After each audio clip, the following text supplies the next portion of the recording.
नवरा बायको दोघेही आपल्या 15व्या लग्नाच्या वाढदिवसाच्या शुभेच्छा एकमेकांना देत आरामात चहाचा आनंद घेत होते.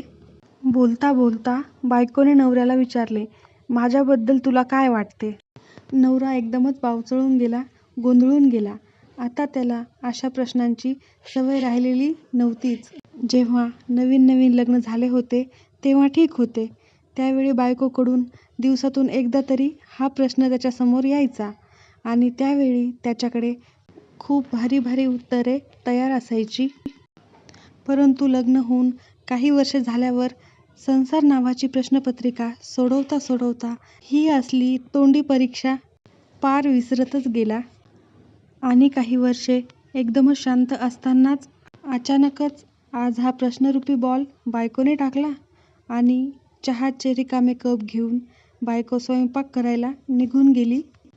काही वेळात नवरा स्वयंपाकघरात गेला तेव्हा बायको पोळ्या करीत होती, हातात लाटणे आणि समोर तापलेला तवा. नवऱ्याने संभाव्य धोका ओळखला आणि सांगण्यासारखे प्रचंड आहे, संध्याकाळी सावकाशपणे सांगतो असे म्हणून नवरा कामावर निघून गेला. नवरा घरातून बाहेर पडला खरा, पण घर काही डोक्यातून बाहेर पडले नव्हते. पूर्ण दिवस शब्दांची जुळवाजुळव करण्यातच गेला. खूप कठीण असते हो नात्याचे गणित.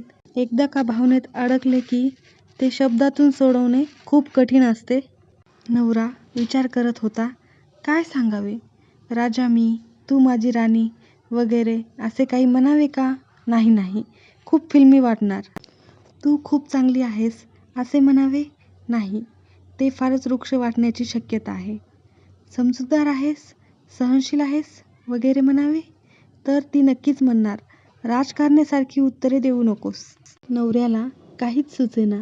बायकोला आवडेल असे वागणे आणि तिला पटेल असे बोलणे हे दोन्ही शिकवणारे क्लास असायला हवे.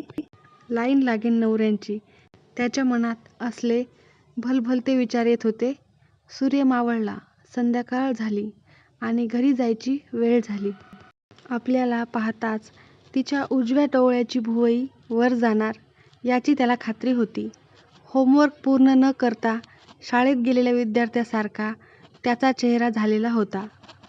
शेवटी त्याने बेल वाजवली. अपेक्षेप्रमाणे बायकोने दार उघडलेच नाही.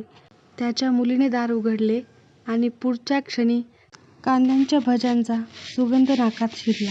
मुलगी जवळजवळ उडी मारत म्हणाली, पप्पा मम्मीने भजे बनवली आहे, लवकर हातपाय धुवून या. नवरा मान डोलवून आत गेला आणि पुढच्या क्षणी टेबलवर हजर झाला. बायकोने भज्यांची प्लेट समोर मांडली. त्याने विलक्षण अपराधी चेहऱ्याने तिच्याकडे पाहिले. बायकोने जोरात हसत विचारले, काही सुचले? नवऱ्याने नकारार्थी मान हलवली. तशी ती पटकन टाळी वाजवून आनंदाने म्हणाली, मलाही नाही सुचले. तो पुन्हा गोंधळला. इतकी अनपेक्षित प्रतिक्रिया? आणि ती सांगायला लागली, काही दिवसांपूर्वी माझ्या एका मैत्रिणीने मला विचारले, तुला तुझ्या नवऱ्याबद्दल काय वाटते? 5-6 दिवस विचार केला, पण मला काहीच सांगता येईना. मग भीती वाटायला लागली. माझे तुझ्यावरचे प्रेम कमी झाले की काय? अपराधी वाटायला लागले. काय करावे कळेना. मला स्वतःविषयी शंका होती, पण 15 वर्षांनंतरही तुझे प्रेम कणभरही अटलेले नाही याची खात्री होती. म्हणून मग हा प्रश्न तुला विचारला. वाटले तुला उत्तर देता आले तर आपण दोषमध्ये आहोत, पण नाही, तुला उत्तर देता आले नाही म्हणजे आपण आता अशा वळणावर आहोत जिथे फक्त वाटणे संपून वाटून घेणे सुरू झाले आहे.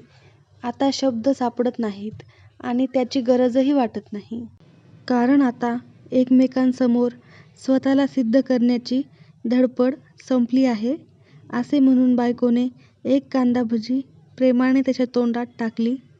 शपथ सांगते, त्या 15 वर्षाच्या संसारातला सगळा खमंगपणा त्या भजीत उतरला होता.